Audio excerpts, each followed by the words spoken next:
have 4 guest speakers today at these sessions, and we are starting with our guest speaker, Professor Gabrielle Drake.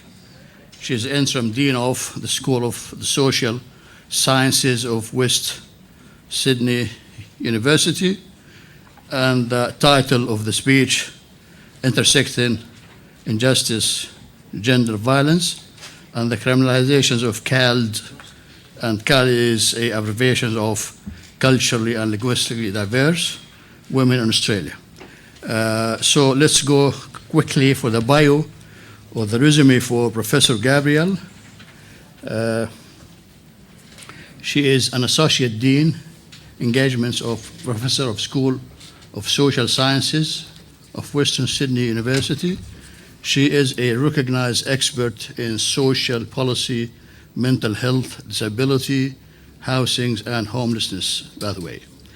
Her research focuses on inclusive and emancipatory methodologies, social work practices in mental health and disability, and lived experience in marginalization populations. With over 25 years of practice experience, Professor Drake has held diverse roles across community and public sectors management, strategy, policy, and research.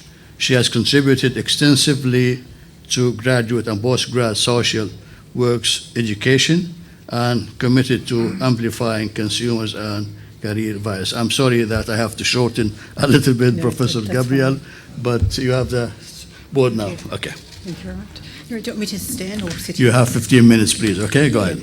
That's fine. Okay. Thank you, everyone. I might just start by acknowledging country as well. So I'd like to acknowledge that we're on the lands of the Eora, Darug, Tharawal peoples, and pay my respects to elders past and present, and extend that respect to any First Nations friends in the room. Amira, thank you very much for providing the slide this morning in English and your speech in English. But as you were speaking in Arabic, people may have seen I had a big smile on my face, and I'll tell you why. When we first met, I shared that I grew up in Auburn and I studied in Bankstown, and I think for me, when I hear our Arabic language, it reminds me of home. And that's mixed, yeah? You'll appreciate in the communities that I grew up, beautiful food, beautiful cultures, generous people, beautiful cultures, but also lots of challenges. I grew up in a space where there was lots of community violence, where we had the riot squad probably every second day in our street. And so it is a real privilege to be here today. And I love what you said at the end of your speech about let's get to work. So today is about listening deeply to one another. We're up the front here. We might have some different letters before or after our names, but we're no more important than everyone here is here for a reason, because we want to celebrate cultures. We want people to be safe and to grow and to thrive in their families and in their communities. What I want to talk about today is a project that, and I did promise our kind interpreter that I would try not to speak too quickly, but I've probably failed already. What I want to talk about today is really just to give a bit of a high-level insights into one of the studies that myself and colleagues have done recently.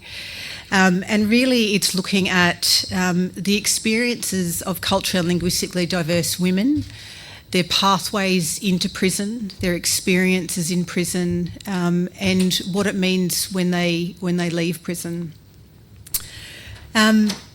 Just in terms of context, I know many people in the room would be aware of this, but we have in New South Wales about 16% of people in prison are from culturally and linguistically diverse background. We know that about 8% of the total prison population are women, and of that, about 13% are women from culturally and linguistically diverse background. And what we do know is that those women and Indigenous women are the fastest growing number, or the fastest growing people that are incarcerated in our state. Why did we want to do this study? We know that research tells us that the experiences of called women are distinctly different from those in the rest of the prison population, and that their pathways to imprisonment and the barriers and challenges they face are specific to those experiences. Just in the spirit of time, I might move through a little bit quickly through some of these slides. Was it easy getting into the prison? No. Myself and my colleague, Dr. Rimple Mata, worked with corrective services for probably about 18 months to talk with them about why we wanted to do this important study and for them to support us to gain access into women's prisons. We had, just in terms of the methods of the study, we did 27 individual interviews with women aged between 19 and 69, and we had interpreters at the prison with us in person as well as phone interpreters. I could speak a lot about that as well, as you can imagine, in the prison context with constant announcements happening, and it was quite disruptive and difficult. We did some multi-stakeholder focus groups with corrective services staff, community organisations, health services, and importantly with women with lived experience, women advocates. We also did an anonymous survey with corrective services staff, so across staff in prisons as well as staff in central office functions, about their understanding of the experiences of called women, about what did they know about what had been the pathway, what had led women to come into prison. So I just wanted to talk through some of the key things that we found in terms of pathways to prison. We heard from the women and corrective services staff and health and community organisation staff that women faced significant racism and bullying at school, and this meant that many young women leave school early, and that impacts their education. It is disrupted, their employment prospects, and very often will lead them on a pathway to contact with the criminal justice system. One of the really distinct findings of this study, which we found particularly important to highlight, was some of the reasons why particularly so many of the women that we spoke with in prison were the eldest child in their family. And there were particular expectations placed upon them within their family, both here in Australia but also back home, about providing. So when families were experiencing poverty, there was this expectation placed on the elder sibling, in this case these women, to financially provide for their family. And often that had led them into situations where they were committing crime to provide financially for their family. As we've heard already this morning, so many of these women had experienced all sorts of violence, all sorts of abuse: domestic, intimate partner, workplace abuse, child abuse, religious persecution, state-inflicted violence. And they also talked about their challenges in trying to reach out for help, and in particular, trying to work with police to flee violence, to leave violence. One woman said, "I did try to contact police 3 times. They just didn't want to do anything about it. Before the assault, I was happy to sit in my own unit and I felt safe. But after that, no, everything just changed for me. I went to supplying drugs. The syndicate that I was with protected me more than the police." So in this case, Jemima felt that she had more protection from the members of the gang that she was affiliated with than police. The women talked about difficulties navigating laws and systems, and in particular the role of language. Of course, the language barrier was a big problem. If you don't speak the language, of course, you will not know the law. How am I going for time? No, it's okay. Okay. I wanted to just now touch on a couple of the really key things that women spoke to us about in terms of their experiences when they were in prison. Central to women's everyday experiences in prison, their participation in programs and services and their ability to maintain relationships with family and friends outside prison is their access to interpreter services. Yes, in terms of Corrective Services New South Wales, so in prisons there is a requirement for women, in this case, to have access to interpreter services. But what I want to highlight, and what we are highlighting with our Corrective Services colleagues, is to really shine a light on that this is not happening in practice. I won't go into some of the really awful stories that we heard, but women not getting access to life-saving treatment. You know, not because language was a barrier, not being able to tell someone that they needed screening, that they needed treatment, and in some cases it became too late. We certainly heard from a lot of the women around the solidarity of women and the generosity of women supporting each other in trying to translate and to try and support each other to access services. But of course we know that when it comes to accessing legal and health services, privacy is a very central issue, and that whilst women are supportive of one another, you need access to interpreter services. 5 minutes, all right, I'll get going.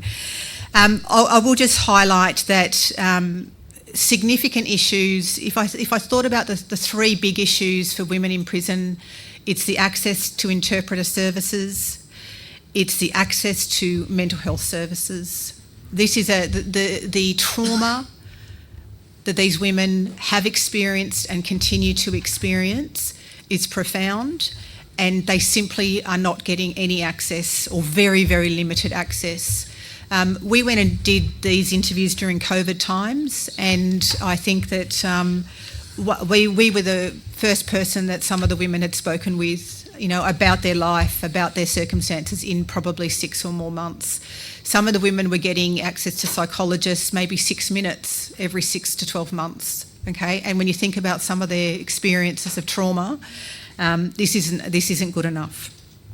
The importance of maintaining contact with family and community, this would be another big issue that I want to highlight today. And this was of course linked to the ability to access language, to be able to tell someone that you wanted to have contact with your children. In some cases, women were incarcerated and their children weren't told until some time later that mum just disappeared. In the remaining few minutes, I just wanted to highlight some recommendations that we're putting forward from the report. Certainly the need for multilingual, accessible information throughout the whole prison journey, the whole prison experience. The need for training for staff about how to access and how to work with interpreters. The need for cultural diversity training for our correctional officers. The need to increase staff diversity. This is a really big issue. The need for called women to be a part of different committees within the prisons and within corrective services. The need for culturally informed mental health and alcohol and other drug services, and that all women have access to case management services. We have a big issue in our state around women who are on remand. Most women are on remand, and that means that they're not getting access to a lot of these services. So we're advocating very strongly on this. One of the other things, just quickly, that we're advocating from Western Sydney University is to try and work closely with corrective services to provide social work support within women's prisons. So for our students, social work students, to go into prisons and for us to provide that support. I'll leave it there, but thank you very much for being here today and for the invitation to speak. Thank you very much. By the way, we will leave the questions and answers at the end of speakers, okay?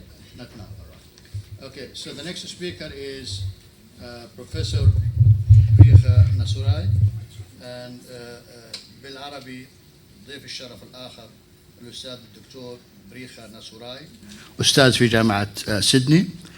والسبيتش entitles Exploring Violence, Collective Trauma, Conflict Resolution in Multicultural Societies, the Case of Sabia Mandayes. You will speak in Arabic, Doctor? Yeah. Okay. According to the AA forum, we requested from Professor Nasurai to be in Arabic rather than in English. Thank you so much. Yes. You will say something? Good morning, everyone, and thanks for giving me this opportunity. Actually, I'll be...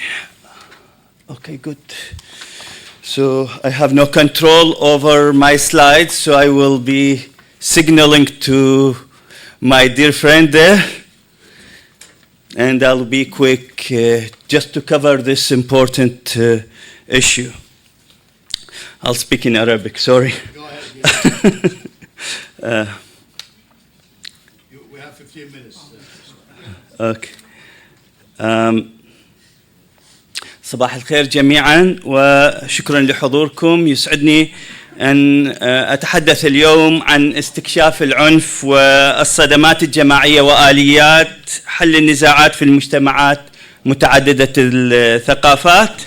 ونلاحظ next please نلاحظ في الرسم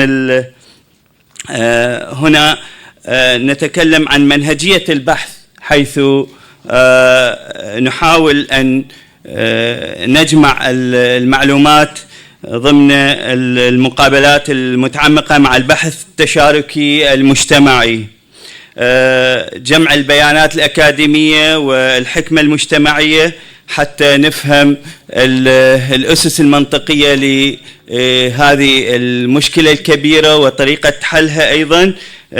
وطبعا دراسة حالة المندائيين هو الكيس المهم في هذا الموضوع حتى يكون كمثال لفهم هذه الظاهرة الموجودة في العالم أجمع. Next please. طبعا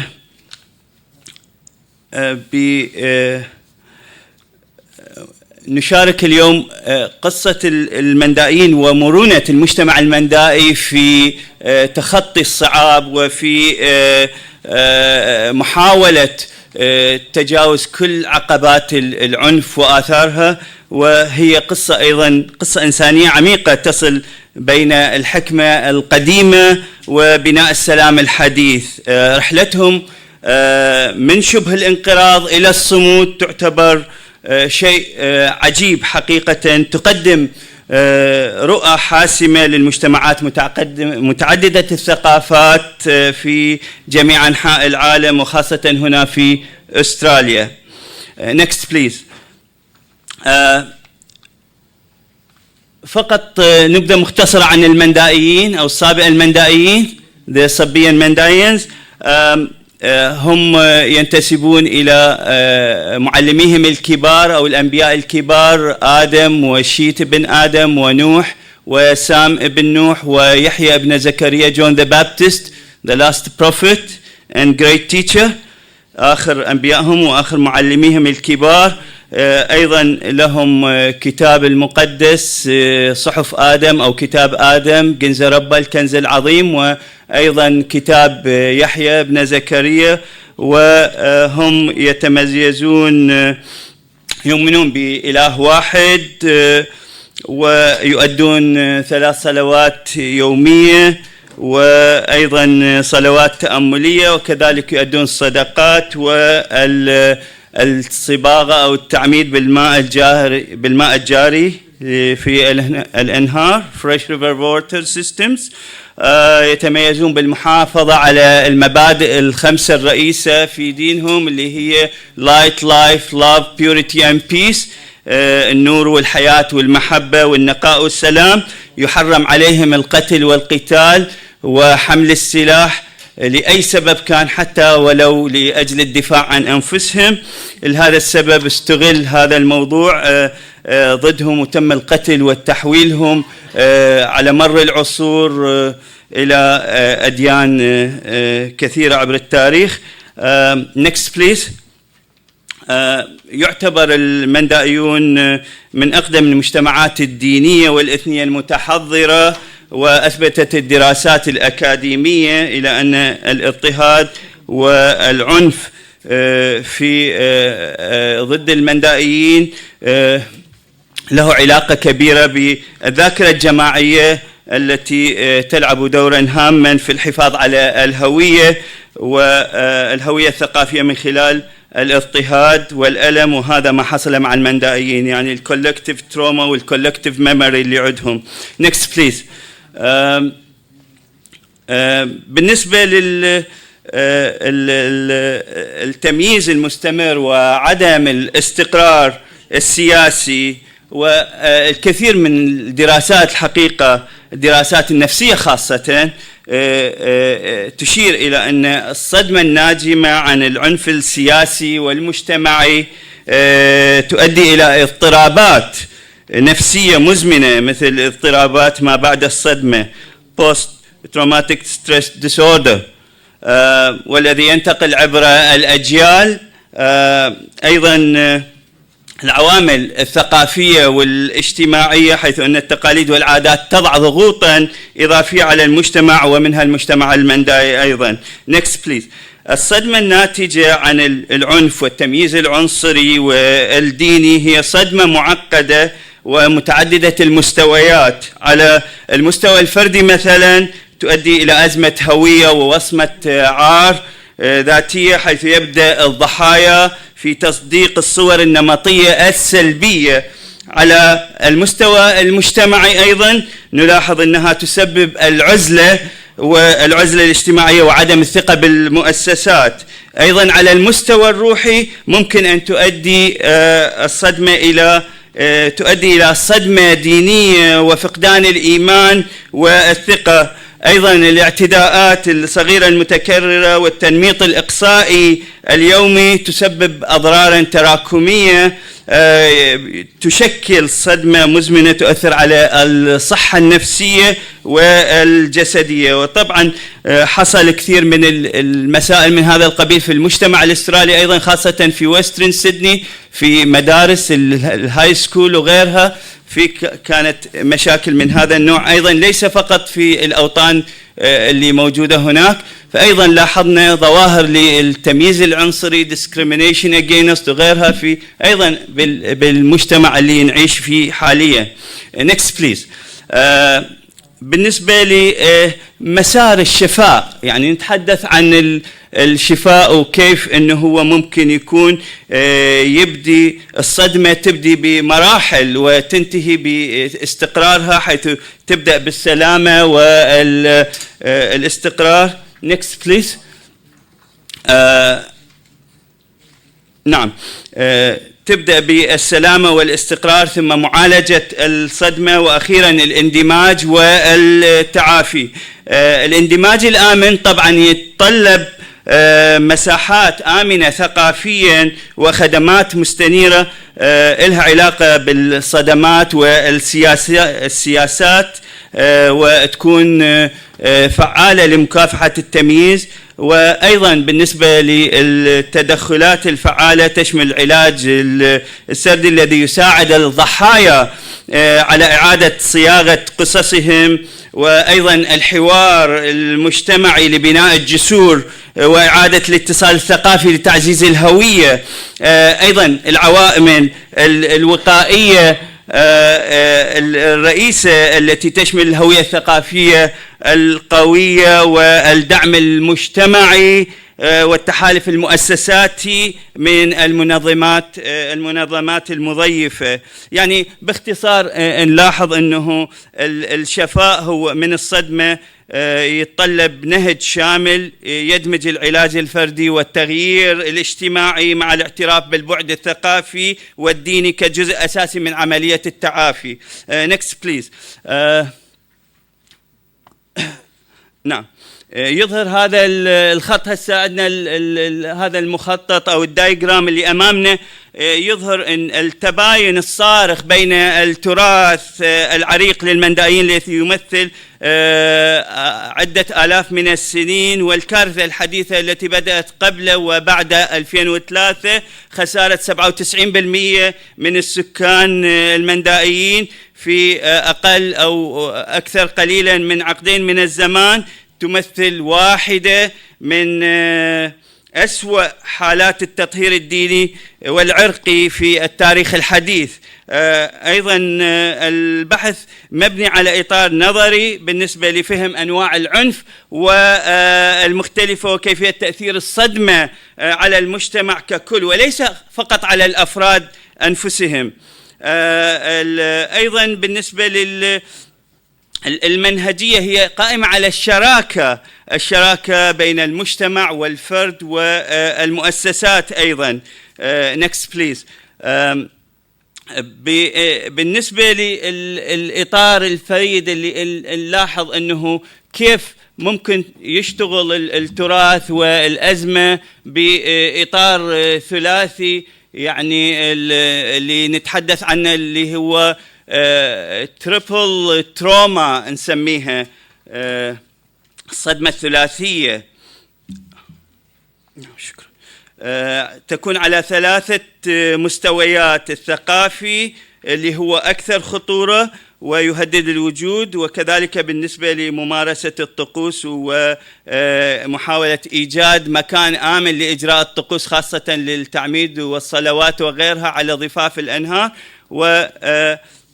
هذا مثل واحدة من أهم المسائل اللي واجهت المندائيين وأصبحوا فيها هم تارجت، بحيث واجهوا شبه إبادة في وطنهم الأم، وأيضا ما تزال معاناتهم موجودة لحد هذه اللحظة حتى في مناطقنا في غرب سيدني. next please. بالنسبة السياق اللي يساعدنا على فهم هذه المسائل، أنه لحد الآن العنف المجتمعي والاعتداءات الممنهجة حتى في أماكن التعميد على ضفاف الأنهار في ليفربول مثلا موجودة، ونلاحظ أيضا شيء من عدم الانسجام يحصل بين فترة وأخرى. فمن الواجب أنه تكون هناك برامج حقيقية ومن الدولة ومن المؤسسات ومن المؤسسات المجتمعية أيضا تساعد في هذا الشيء. next please.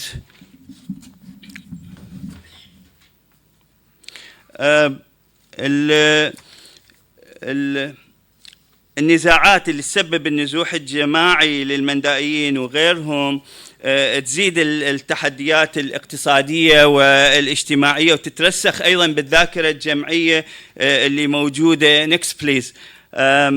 هنا نلاحظ أنه المندائيين اعتمدوا على الإرث اللي موجود عندهم، وخاصة الأشياء اللي تتعلق بالفلسفة الأخلاقية، خاصة مثلا بالكشطة أو المسير بطريق الحق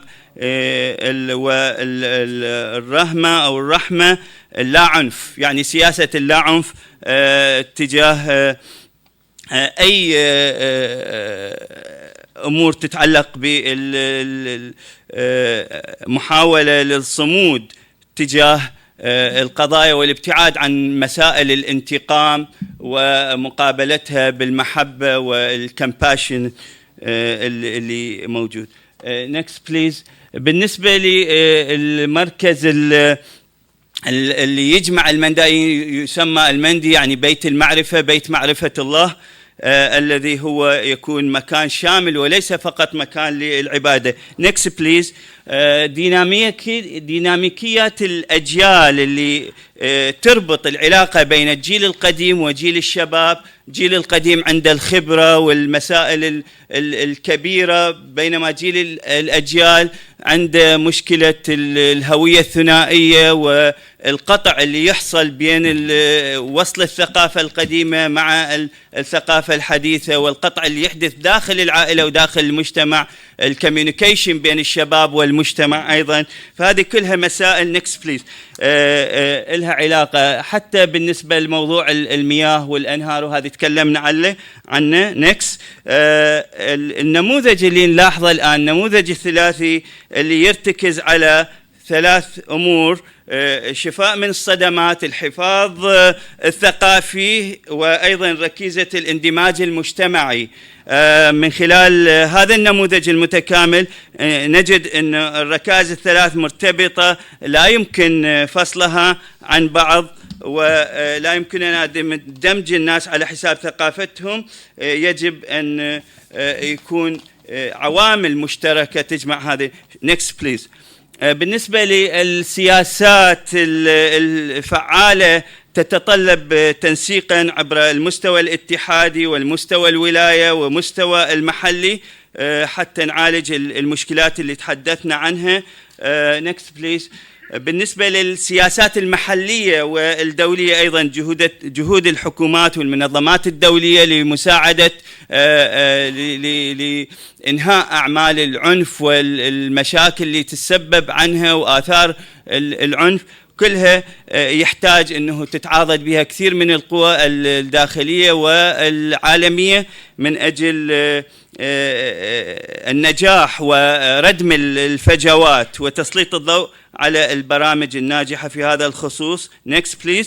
من نتائج البحث أيضا عندنا نتائج نظرية وعندنا نتائج عملية مهمة في هذا الموضوع. فمن المساهمات النظرية تظهر كيف يمكن للأطر الأخلاقية القديمة أن تثري ممارسات بناء السلام المعاصر التي نتحدى افتراض أن نماذج حل النزاعات خاصة في المجتمعات الغربية قابلة للتطبيق عالميا، وأيضا تصوير الموارد الثقافية كأصول فعالة للشفاء وليس كتراث ثقافي فقط، وكذلك ما يساعد في إزالة الكثير من المشاكل في هذا الخصوص. next please.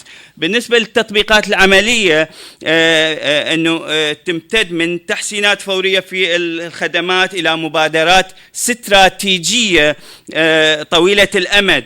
فعلى المدى القصير مثلا نقدم أطر لخدمات الاستيطان مستنيرة بالمعرفة عميقة بالصدمات وآثارها. استراتيجيا يجب أن يقدم منهج بديل لمنع التطرف العنيف من خلال يعني اكستريميزم، من خلال التعزيز الثقافي بدل التركيز فقط على الجانب الأمني، إمكانية التكيف لأقليات مضطهدة أخرى حول العالم. next please. يعني بالنتيجة in conclusion in my brief one. الحفاظ الثقافي هو ليس شيء منفصل عن التدخل في الصحة النفسية. هذه مسألة جدا مهمة، غالبا ما يشكل ذلك الأثر فعالية للتعافي من الصدمات إذا فهمنا كيف نفهم هذا الموضوع وكيف نتعامل معه. فالأطر الأخلاقية مثلا المندائية في هذا الكيس تقدم أدوات متطورة لبناء السلام المعاصر. فالبحث المستقبلي يحتاج أن نتبع مسارات التعافي طويلة الأمد، ونقارن التجارب بين المجتمعات والأقليات المضطهدة المختلفة لتحديد الرؤى القابلة للنقل. فالتحذير من التعصب، التحذير من المسائل الأخرى، فهي تعتبر رسالة أمل بوجودنا، وتحدثنا عن هذه الحالة هي رسالة أمل ممكن أنه نعمل فيها سوية في أستراليا وخارج أستراليا من أجل مساعدة الأقليات المضطهدة وكل المضطهدين وإنهاء أعمال العنف وتحييدها وتشخيصها. شكرا لسماعكم. God bless you. Thank you very much, Bricha. And Now let's move to the next speaker, Jorge Arushi. He is the CEO of STARTS New South Wales, and a speech about violence and trauma. Jorge is a clinical psychological, and he's a chief executive officer of New South Wales Services for Treatment and Rehabilitations of Torture and Trauma Survivors, STRATS. He is a member of the executive committee of the Forum of the Australian Services for Survivors of Torture and Trauma, was president of the International Rehabilitation Councils for Torture Victims, IRCT, between 2016 and 2020, Secretary General of the International Society for Health, Human Rights, Vice President of the IRCT from 2008 to 12, and finally he is an author of co-author of over 20 articles in referred journals and book chapter on the above subject. Would you like to have a pause? Jorge, please? Yeah, go ahead. Thank you. You have 15 minutes only, please, okay? Thank you, Professor Schublek, and good morning, everyone. It is an absolute pleasure and privilege to be here among colleagues, leaders, and community members, coming together to reflect on one of the most pressing issues of our time. How do we prevent violence in our society? And I also commend your insight and courage, to make a focus on violence among Arab communities in Western Sydney. I think we need a lot more of this throughout our society. I want to speak about the intersection between refugee trauma and violence, and especially organized violence and state-sponsored violence, and how this trauma may echo within families and communities. It is a huge topic. My first take was about half an hour. Hopefully I succeeded now to cut it to 15 minutes. And therefore is one that I cannot possibly do justice in the time that I have. So let's just collect a number of perspectives. I also want to share a story that has stayed with me for many years. One that reminds me both of the fragility and the resilience of those who have the privilege, that we have the privilege to assist in the healing journey. After all, when we speak about trauma and violence in the refugee experience, we're not talking about abstract phenomena. We're talking about human lives, about the way people's worlds are torn apart, and how, despite that, they find ways to rebuild them. At STARTS, we have accompanied close to 100,000 survivors of torture and organized violence in the healing journey. And if there is one thing that we've learned through our work, is that trauma and violence are not separate realities. Violence is often the cause of trauma, but trauma can also make people and communities more vulnerable to further violence. This two-way connection is central to understanding the refugee experience, and it has deep implications for how we support healing. Violence in the refugee experience is complex and multi-layered. It includes political and state violence, torture, detention, war, persecution, and it's certainly not random. It is systematic, intentional, and institutionalized. A strategy used by regimes, militias, and governments to instill fear, break social cohesion, and silence dissent. Ultimately, all these are tools of social control. At STARTS, we understand that trauma from such violence is not only psychological, but it's also political and moral. Healing requires not only treating symptoms, but also rebuilding truth, trust, justice, and belonging.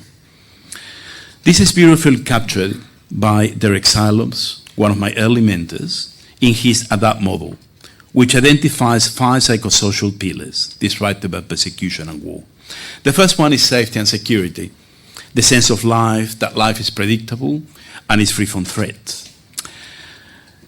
The second one is interpersonal bonds and attachments, family, friendships, and community. The third, justice, belief in the fairness and accountability. The fourth, roles and identity, the ability to fulfill social, professional, and cultural roles.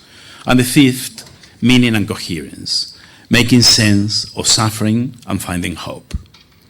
When these pillars collapse, psychological symptoms such as PTSD, depression, anger, and aggression often emerge.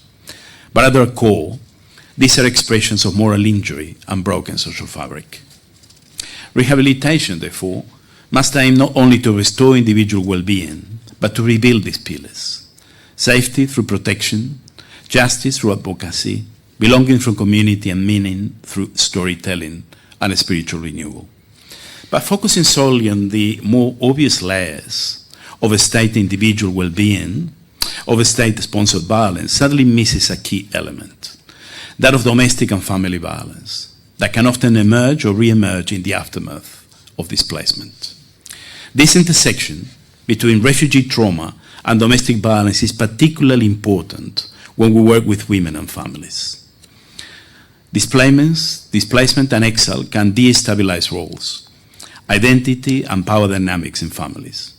Men who have lost status or identity may feel disempowered. Women who begin to adapt and gain independence in resettlement might challenge traditional expectations. Young people, a lot more exposed than their parents to a new host society, might challenge traditional cultural norms, values, or beliefs. These shifts can create tension, sometimes escalating into family violence. This can easily become a vicious cycle, a continuation of violence and trauma by different means. Understanding and helping our clients with these challenges requires not only a gender lens, but also a trauma lens, one that recognizes how past experiences of war and persecution can be carried into intimate relationships, shaping behavior in unconscious ways. I'll share a beautiful story from a client I saw a long time ago, when staff was quite small, and I was a young psychologist still struggling to come to grips with the complexities of this work. I worked with a young woman who had survived both political and domestic violence. She had been imprisoned and tortured while pregnant after being handed over to the authorities by her estranged husband, and then was forced to come back to him until she managed to flee with her son. Once resettled in Sydney, she worked incredibly hard to rebuild her life, including attending therapy, which she did whenever she could, but had to stop as her life became increasingly full. She studied, found love again, and married another survivor. For a time, things were going well. Then one day, she contacted me in a crisis. She and her husband had been driving in Liverpool with her son in the back seat when they came to a police roadblock. The police were stopping traffic after an accident or something else I can recall, and asked them to stop their car. Her husband froze. He didn't respond to repeated calls from the police. The flashing lights, the uniforms, the sense of command, it all triggered a deep, buried memory from his torture. In that moment, he wasn't in Liverpool anymore. He was back in the place of his trauma and responded in a way that police interpreted as violent. My client's perception of the situation also shifted to her own reality, and her frantic attempts to convince police to let them go further escalated the situation, and they were both detained. The physical harm from the scuffle was minor, and legally, while costly, the issue was eventually resolved. But psychologically, it was devastating. That brief, confusing moment of force by uniformed authorities reactivated the memories of persecution, and the new life in Australia began to unravel, at home, at work, at her son's school. Suddenly Australia, which had become the safe haven, felt indistinguishable from the country that had once tortured them. Their frame of reference and attributional system shifted. Trust dissolved, fear returned, and the world again became unsafe. This incident reminded me powerfully of how the effects of violence don't stay in the past.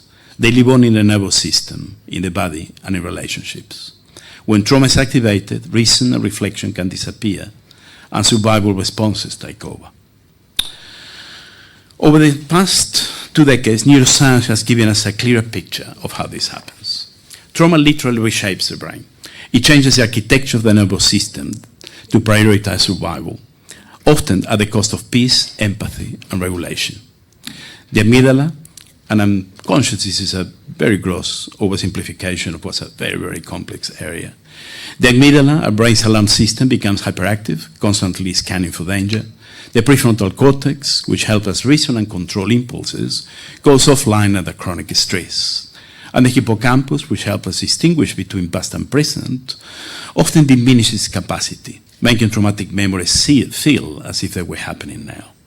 So for many survivors, the body and brain are primed for danger, even in safety. That is why an ordinary event, a siren, a roadblock, a raised voice, can provoke overwhelming fear or aggression. These are not character flaws. They are neurobiological survival adaptations. Violence, of course, is not only a cause of trauma, but also a powerful source of it. Witnessing violence or being forced to inflict it activates the same brain circuits as being a direct victim. The mirror neuron systems fire, the stress hormones surge, and the brain begins to encode more pain and guilt, what we call moral injury.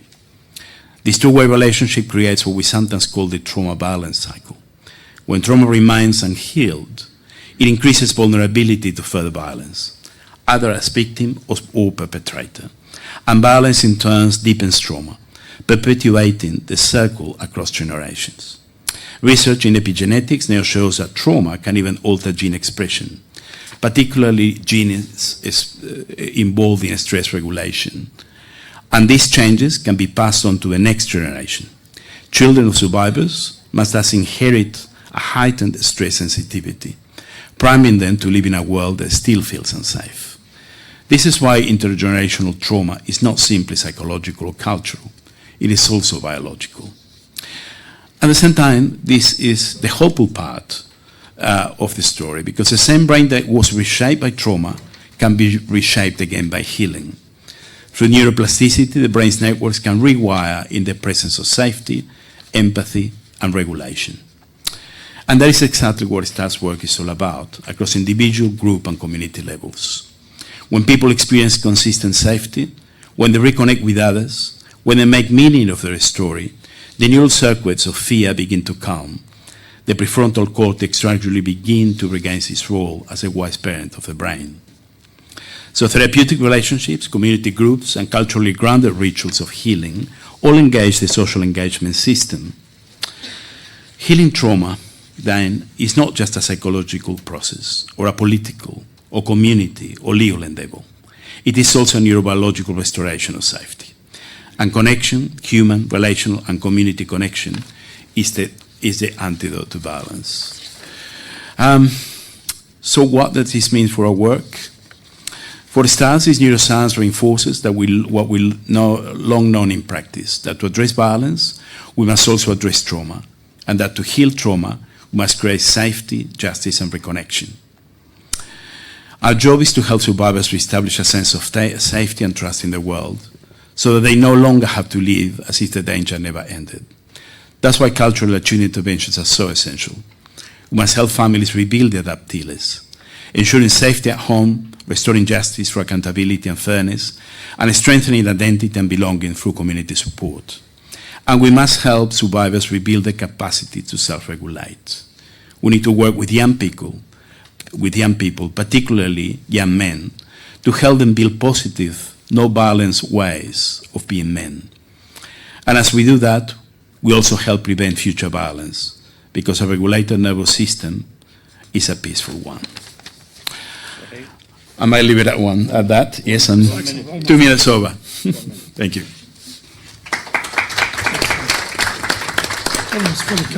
Thank you very much, Jorge. Sorry, we will leave 5-10 minutes for interpretations and English, Arabic. All right, so let's go with them. أول شيء بحب أعرف عن حالي، ما بعرف، أنا اسمي علي حمود، أنا مترجم محلف. اللي أنا لاحظته إنه يعني بصراحة مش بحاجة للترجمة، لأنه definitely I was overwhelmed and really surprised. So every one of you is linguistic and they can speak both languages.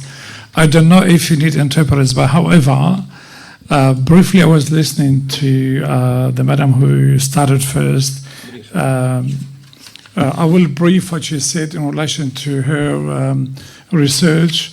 قالت هي كانت هي أمل بمشروع زيارة للسجن للاطلاع على وضع النساء المعنفات، وكان الدراسة هي مباشرة تشوف شو اللي بيعاني منه النساء داخل السجن. لاحظت بشكل ملاحظ انه النساء داخل السجن والموظفين اللي هن بمراكز الاصلاح ما عم يسمحوا للسجناء اللي هن بنسبة عالية جدا، حوالي 18% من المجتمع هن في السجن، ومنهم حوالي 80% من النساء، معظمهم من السكان الأصليين ومن المهاجرين واللاجئين الجدد.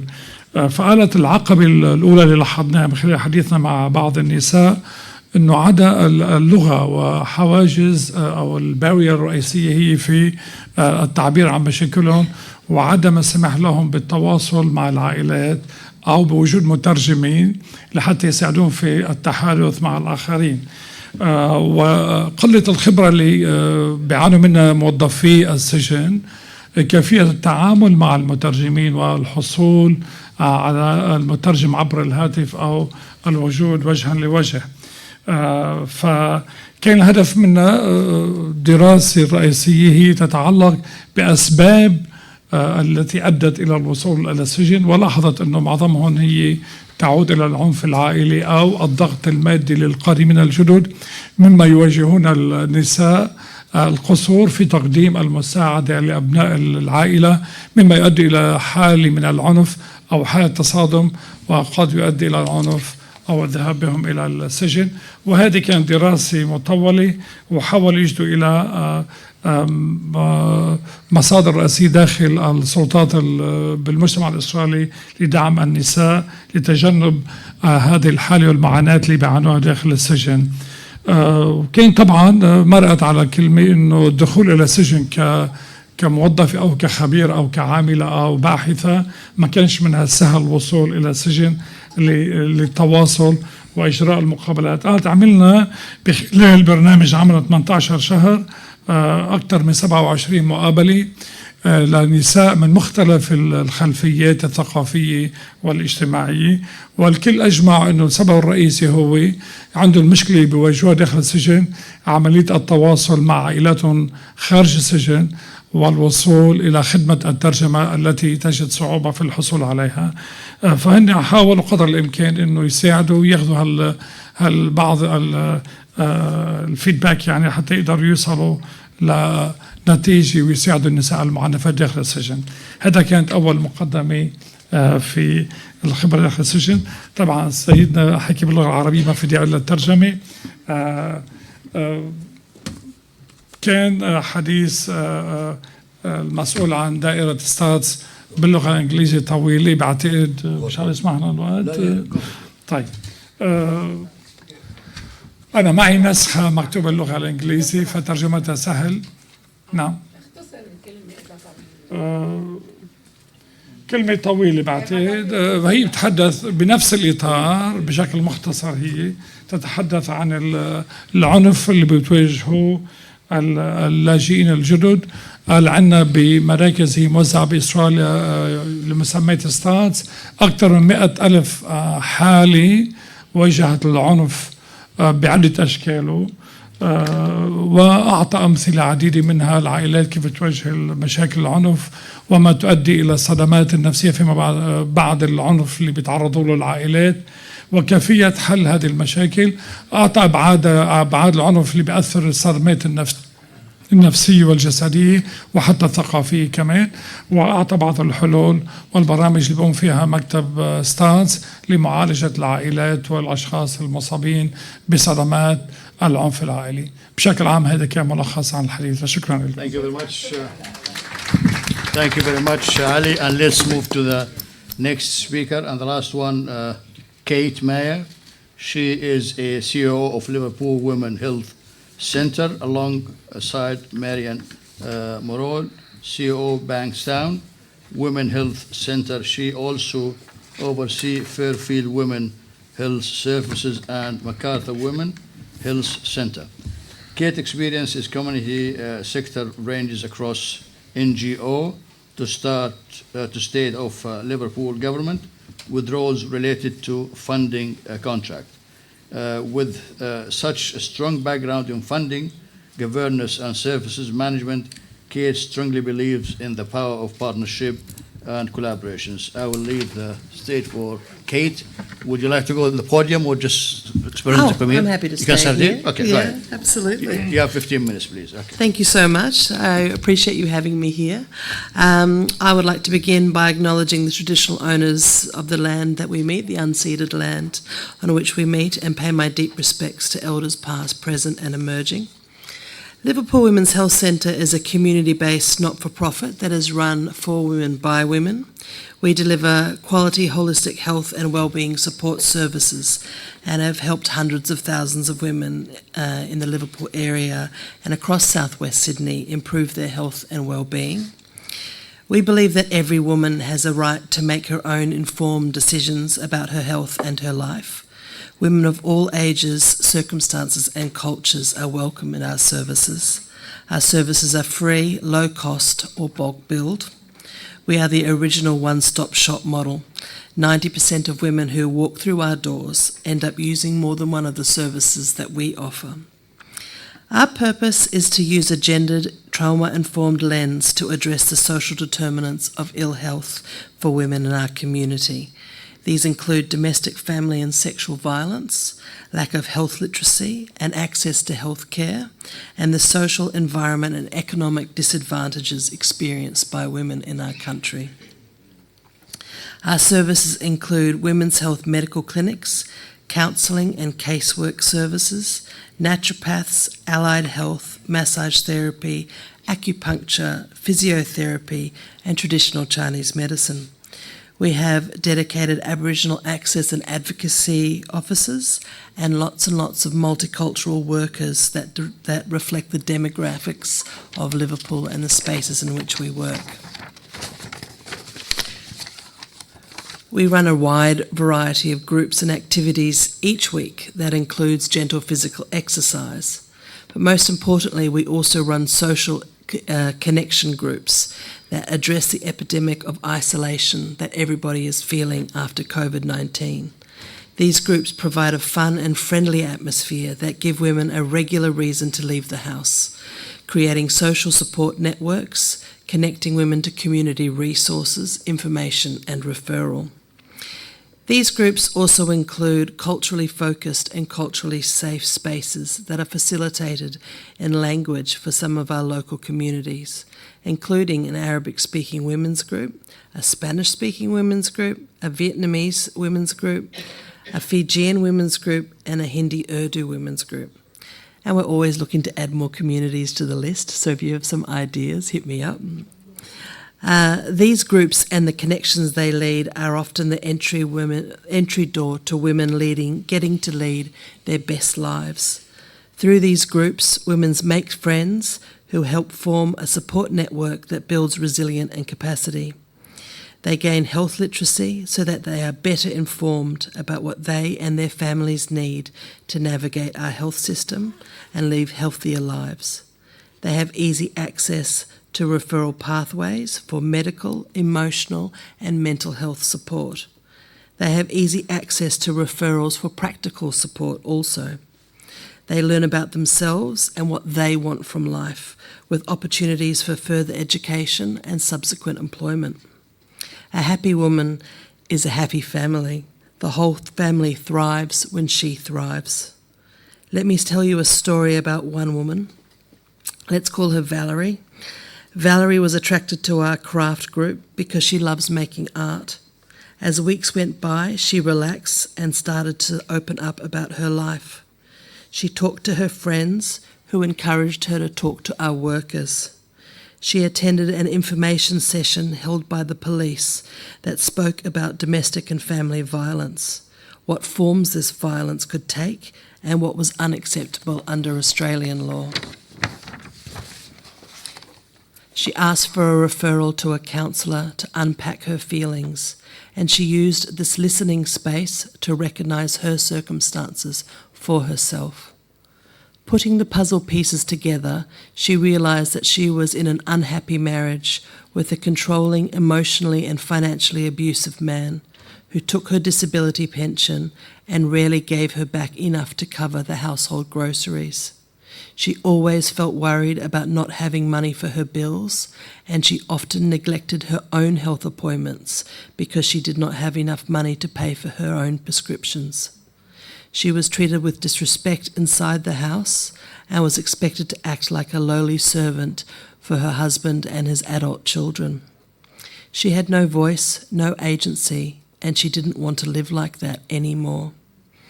After a referral to our caseworker, she applied to the Department of Housing. She attended our domestic and family violence support group, which helped her process all the information she gathered and confirmed her decision to change her life. She continued to be supported through our counselling services and accessed the naturopath for her anxiety and to help her sleep. Then, one day, she burst in our door, tears of joy streaming down her face. She had been approved by housing for her own little apartment. We helped her plan her exit strategy. She quietly moved her things out, moved her Centrelink into her own brand new bank account, and we organised for various charities to contribute furniture and appliances to help furnish her new nest. These days, Valerie is a new woman. She is confident and sure of herself. She knows her own worth and has faith in her own capacity to manage her own life, her health, and her money. She actually has better relationships with her family because she is happier, and the decision she made in standing up for herself has given her back the respect that she was missing. She is exploring everything the world has to offer her. Not every woman we help will make the same choices Valerie chose to make, but every woman who accesses Liverpool Women's Health Centre will receive the information she needs to make her own choices and be empowered to feel like she is the expert in her own life, whether this is in relation to domestic violence, cancer screening, stress, or self-esteem, in a safe and supportive environment. Here are some quotes from women who have used our various services. For casework, my caseworker has been a blessing and provided guidance in navigating the complexity of the legal system and accessing victim services. I felt empowered and supported from the moment I found this service. Under counselling, this counselling service has been a lifeline for me, providing invaluable support and guidance during a challenging period in my life. I am incredibly grateful for the compassionate counsellor who has helped me regain clarity and confidence. Physical activity groups. The facilitator creates a serene and welcoming environment, and the fitness class has improved my physical strength and my flexibility. Therapeutic groups. The art therapy sessions were a wonderful break from everyday life. It was refreshing to play with colours and textures, make a mess and have fun, which was the first for me in a long time. Here in our medical clinics, I can't thank the medical team enough for the care I received today. They were supportive and incredibly gentle. Everything was explained clearly and I felt safe, respected and comfortable throughout the entire process. Their professionalism and compassion truly stood out. Here in our allied health, a client attending group sessions shared how her acupuncture treatments have been life-changing. She described her chronic insomnia was so severely affecting her mental health and overall well-being. After one session, she experienced the best sleep of her life and has since noticed significant improvements. Liverpool Women's Health Centre is not just a provider of services, however. It is and always has been an agent of social change for our Liverpool community. This year, Liverpool Women's Health Centre celebrated a huge milestone, 50 years of delivering quality services to improve the lives of women in South West Sydney. 50 years ago, women's health, safety and well-being was certainly not on the public agenda. In the 1970s, frustrations around imbalanced gender roles at work and home, discrimination, violence, racism, homophobia, xenophobia, and lack of access to education and rights were some of the main points of contention. And here we are, 50 years later, still fighting against these same issues poisoning our social and political environments. It took a fight to get Australia to a place where now, in 2025, offering to spend $573 million on improving Medicare offerings to women became a strong election commitment. Back then, women were told to have a cup of tea, a Bex and a good lie down. Instead, Liverpool Women's Health Centre chose to listen and acknowledge the trauma caused by what the women had experienced. From the beginning, we've had an affirmative action policy in place, actively employing First Nations and called women and targeting them for service. Liverpool Women's Health Centre acknowledged that if they were interested in creating social harmony and addressing what was happening in our area, then the real diverse women standing in front of them needed to be included in the conversations. From its founding moment, our centre has been giving voice to the Liverpool women, pushing for social change, gender equality and health literacy. Liverpool Women's Health Centre was only the second service of its kind to be set up in New South Wales. And because South West Sydney has always been innovative and above the pack, the head of the pack. As I said, we have seen hundreds of thousands of women. Here I've got a stat from by 1985 we had seen 20,000, and that's when our Spanish-speaking migrant women's support group was initiated, and that one's been running for 40 years. So we hope they all do for that long, continuing on to the future. The needs for culturally specific groups such as this has never ebbed. Holding space for women to talk about their unique Australian experiences and get easy access to holistic care is the key to our work. We remain a safe space for women to access service and gain the knowledge and resources they need. I could talk about the chronic underfunding that we have been suffered with over that 50 years, but it's recently changed a little bit, so we cannot complain too much. 1 minute, exactly.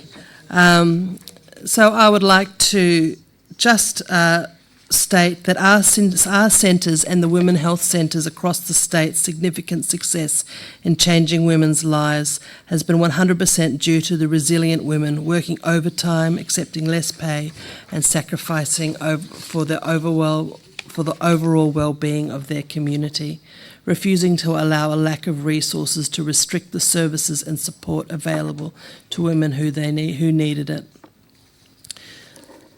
We recognise that social harmony is possible if we include everyone's voice at the table, and we work tirelessly to make sure that this happens within our sphere of influence.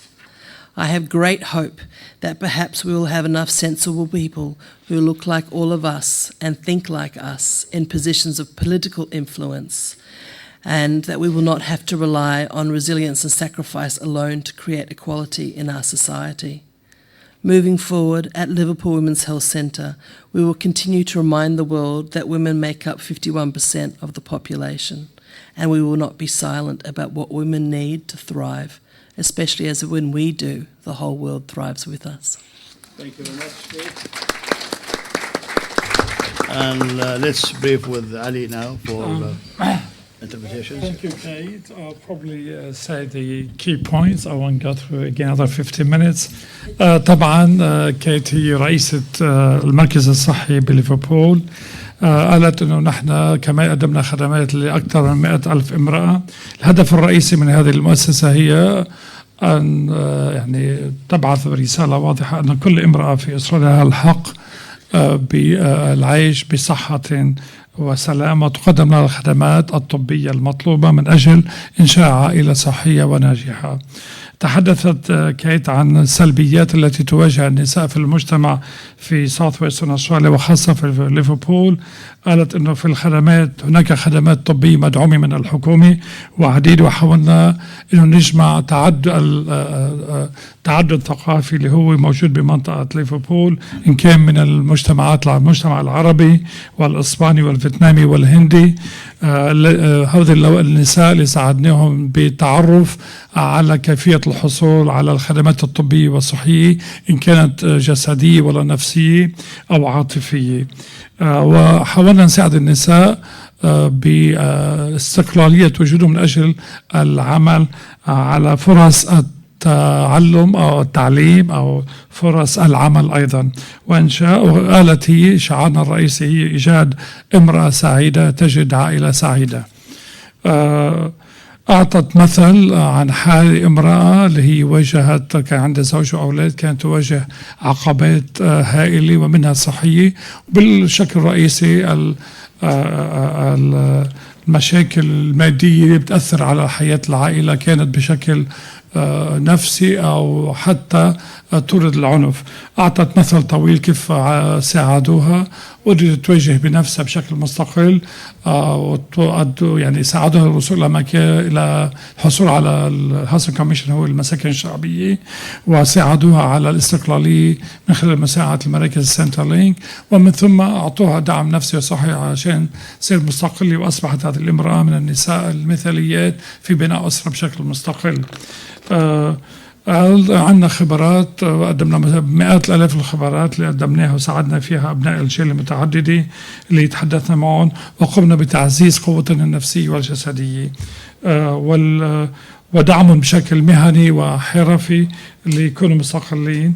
من خلال 50 سنة احنا مضينا بإنشاء هذا المركز الموجود بليفربول لدعم النساء المتعددات من عدة لغات وخلفيات ثقافية. شكرا للجميع. Thank you very much.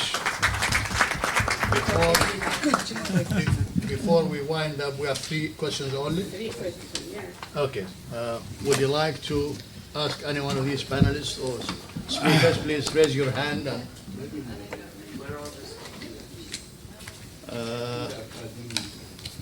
Okay, go ahead first. Yeah, Tahani. Tahani. And thank you everybody for today. It's Okay. very informative, and thank you, Dr. Amira. for Would you like to this. speak up? I can't hear you. You can't hear me? Can you hear me Yeah, right you now? can hear Yeah. now. And Okay, I just want to thank everybody and the panelists for everything. I just want to ask Mr. Bricha about, it was really very nice, the whole presentation that you have. I just wanted to know that on the actual ground, did you do anything for the Mandaean family about what you spoke about on this, about the whole steps that you were talking about, helping the Mandaean community? What is being done on the ground, like in a life thing, as a life experience for helping the families and the women in your culture? Thank you. السؤال موجه للبروفيسور بريخا. سؤال انه من خلال يعني تقديمك للمحاضره قبل شوي او اللي قدمتها لنا، هل قمتوا باي اعمال فعليه لمساعده العائلات والاسر المندائيه؟ ما هي الخطوات اللي قمتوا فيها لتساعدوا هذه العائلات؟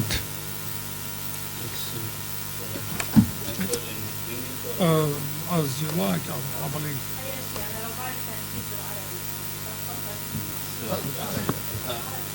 بالعربي؟ اوكي. شكرا على السؤال. طبعا المجتمع المندائي في استراليا هو حديث بالنسبه لعمر استراليا، يعني اقدم مهاجرين تقريبا 40 الى 44 سنه.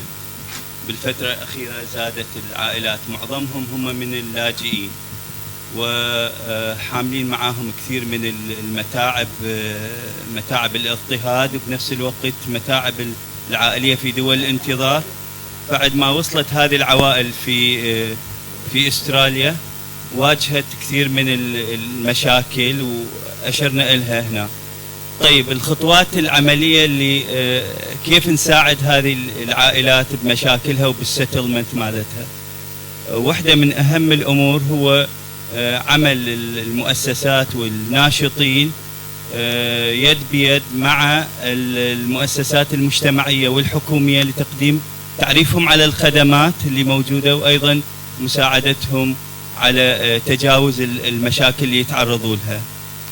مع الأسف كثير من الخدمات تاخذ وقت طويل حتى تاخذ فعاليتها وتجد مكانها في الحل، وبعض الكيسات عندنا تتفاقم إلى أن توصل للجهات المختصة، وهذا سبب كثير من الإشكاليات بطريقة انسجامهم والسيتلمنت مالتهم في المجتمع، وأيضا بالانتجريشن از ويل، يعني الألفة داخل المجتمع الأسترالي. فالكثير من المحاضرات بنقوم بها، سواء دعوة المؤسسات أو الناشطين أو المؤسسات المجتمعية لتثقيف المجتمع، بعض المنشورات، الجروبات اللي موجودة بالسوشيال ميديا وغيرها، لكن كل هذا هو ما هو كفاية. It's not enough. Lack of funding, lack of experience, الاتنشن مال الناس عموما. يعني ممكن الناس تحضر حفلة، تحضر كذا، لكن ما تحضر محاضرة تثقيفية، العدد يكون قليل. هذا نورمال عموما بين الناس. فأعتقد أنه العمل جاري بهذا الموضوع، لكن still احنا behind. شكرا. حدا شكرا.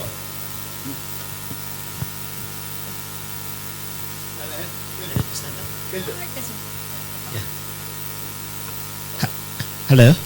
Yeah, thank you so much for the invitation. Thank you, Dr. Amira. Thank you for the excellency and the panelist. My name is Ahmed Al-Tahir. I'm originally from Sudan. Actually, my question is for Ms. Kate.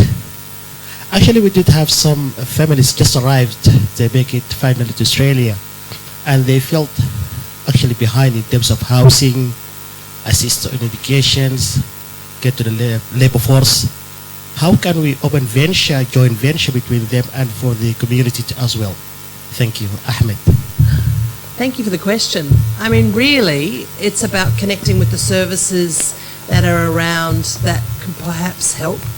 I know that, you know, the first port of call is often the MRCs, and they have phenomenal newly arrived programs, and then they often refer across to the women's health centres, and we are excited to have your newly arrived community members through the door, because I am sure that they are bringing huge amounts of wealth and knowledge from their own countries, and it will only help us figure out a good pathway forward for them.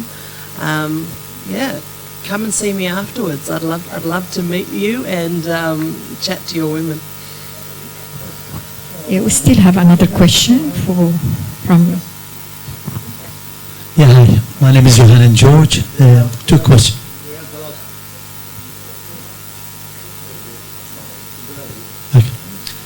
Question for Dr. Brecha first. 1920 state of Iraq been established. Can you tell me from that time until now, what's the source of violence against Mandayan? Can you name names? Second question is for either Ms. Kate or Mr. Oche. We talk about general, like about the victim of violence. Shouldn't be the emphasis of cutting the violence, what's the source of violence? Because I feel sometimes, maybe I could be wrong, political correctness, or you fear offending a group or government or something like that. We don't emphasize on that. Third one is just a note. I wish we emphasize the positive effort of Australia as a state, as a government, as a people in managing and working with the violence. Because always I see like kind of negative that we're not doing much about it. Thank you. Yes, thanks for the question. Shall we answer in Arabic or English? Arabic.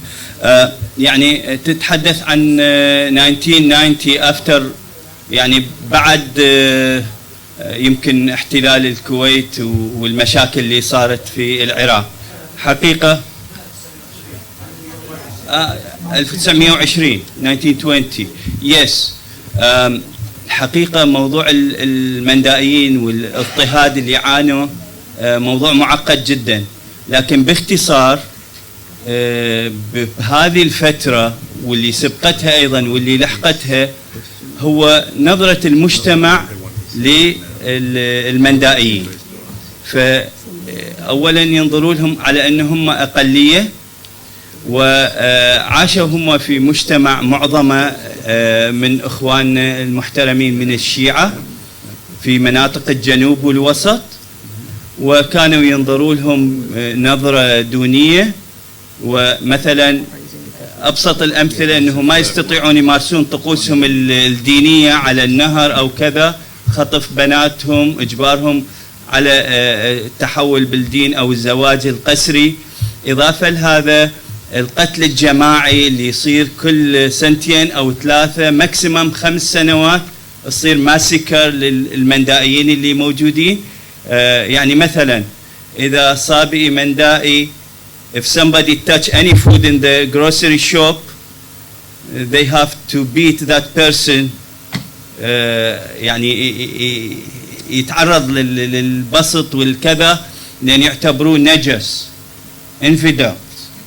So من هذه النظرة يعني إذا يروح محل سمك مثلا ما يستطيع أن يشتري، لازم يرموه إليه من بعيد.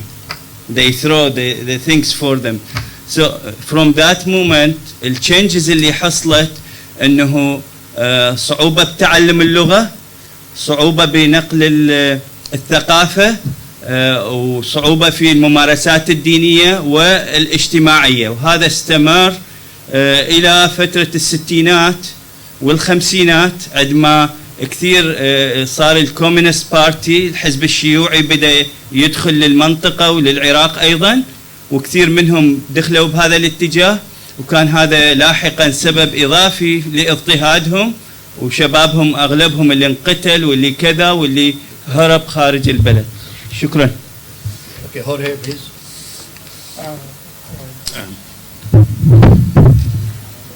I hope to get, it was a long question, so I hope to get right. I mean, the first part, I think, shouldn't we address the root cause of violence? Absolutely.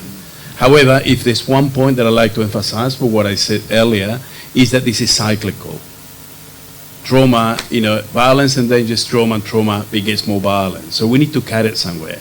And in the same way that the best way to not have people that are, victims of road accidents is to prevent the accidents. But at the same time, you still have to provide the assistance to the people that, that are involved in those accidents. So the two things go hand in hand.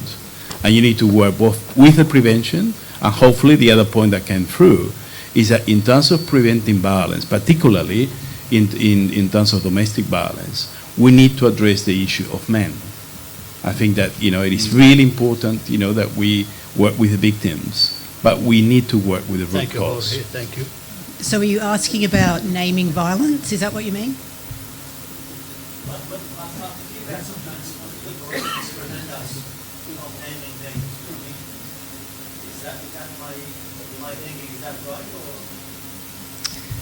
Yeah, look, I think it's important that we name violence for what it is, and I think what's been great today is to hear, and you started it when we talked about the importance of working together for action. So, look, I don't really like the term political correctness, because I think sometimes it makes light of things that we need to actually shine a light on, which I think has been really good today, to shine a light on the experiences of all of our community, and that we all have a responsibility to make a difference.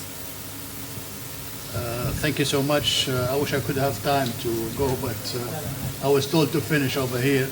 Thank you everybody for all the speakers, and let's go for the certifications. And thank you so much. Thank you. Thank you.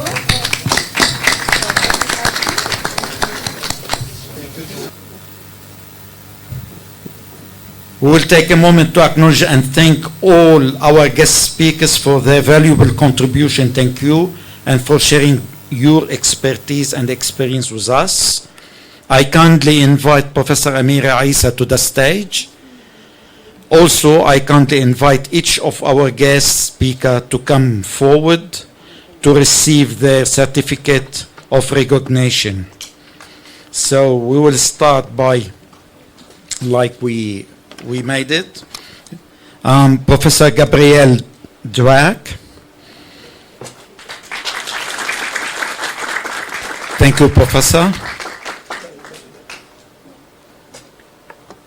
Professor Bricha Nasoria, thank you very much for your input.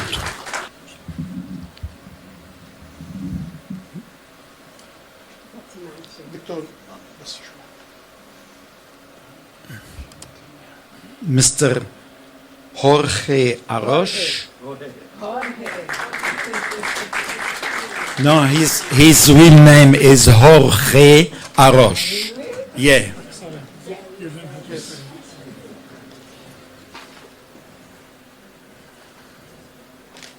Yes, Victoria.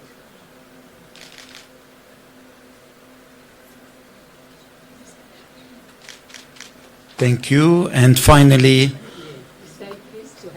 Kate Mayer.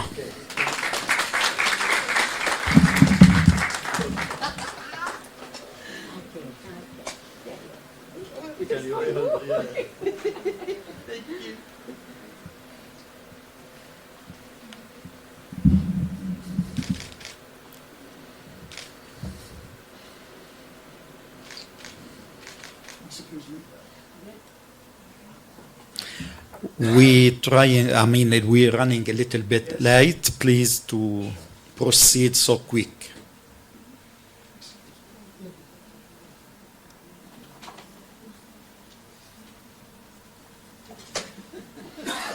Yes, excuse me.